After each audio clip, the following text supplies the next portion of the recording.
In the morning when I rise, give me Jesus.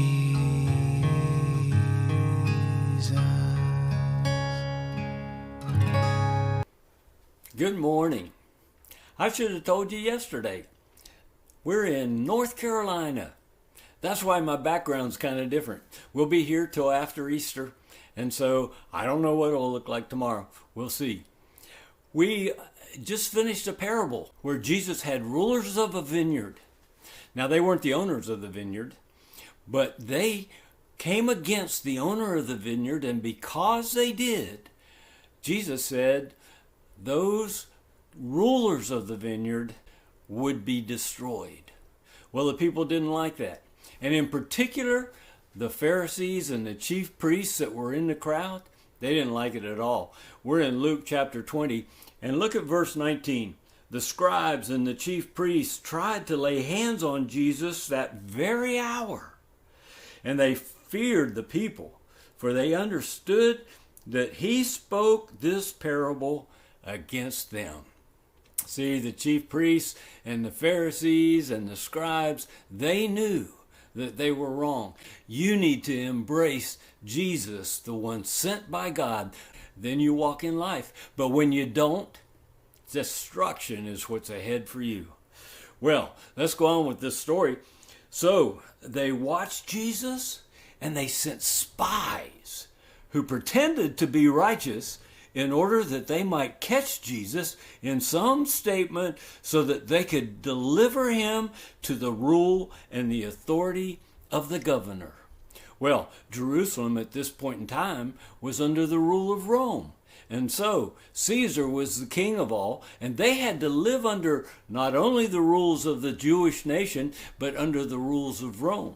And so they were trying to catch Jesus in something that the governor, the Roman ruler of Jerusalem, would take exception to so that they could deliver Jesus over to him. So they questioned Jesus in something of a governmental issue, where in verse 21, they questioned Jesus saying, "Teacher, we know that you speak and teach correctly, and that you are not partial to any, but you teach the way of God in truth." Well, what they were fearful of is the fact that he was teacher, that he wasn't partial, and that he did speak truth, nothing but truth. And so you cannot argue against truth, because truth is settled, truth is solid, and truth doesn't budge. Jesus said, "I am the way, the truth, and the life." When you embrace truth, when you embrace Jesus, you get life. Verse 22. Here's my question for you. Is it lawful for us to pay taxes to Caesar or not? See, they were trying to catch him in some kind of governmental issue. Verse 23. But Jesus detected their trickery and said to them, "I'm on to you guys. I see what you're trying to do. All right, here we go with some wisdom that's beyond your wisdom. Show me a denarius." Well, it's like, show me a silver dollar. Whose likeness and inscription does it have? And they said, "Well, Caesar's." And so Jesus said to them, "Okay then, render to Caesar the things that are Caesar's, but render to God the things that are God's." All right, so what's God's? Your heart, my heart, your whole self, your life. So give your life to God. That's what he was saying here. You need to humble yourself and embrace the love of God, because that's what God has given you. That's what you give back to him as you walk in an abundance of life. Well, they were unable to catch Jesus in a saying in the presence of the people.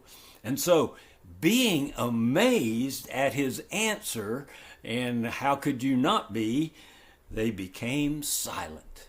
Many of you know Cheryl and I used to minister in prisons, and we would have guys come to us and say, "Look, the way you're teaching, you need to be more legalistic in your teaching."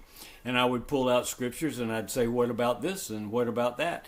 And here's their response. They said, "You're confusing me." See, when you're confronted with truth, there's nothing to say. You cannot rise up with a wisdom that's beyond the wisdom of God. God bless you. You're the one who does embrace Jesus. You embrace the truth. You embrace life. You receive the love of God and walk in the richness and the abundance of the grace of God that is ours, that comes to us by his love. Receive it and enjoy it today. I look forward to being with you tomorrow. We'll look deeper into Luke. I'll see you then. Give me Jesus. Give me Jesus. You can have all this world, but give me Jesus.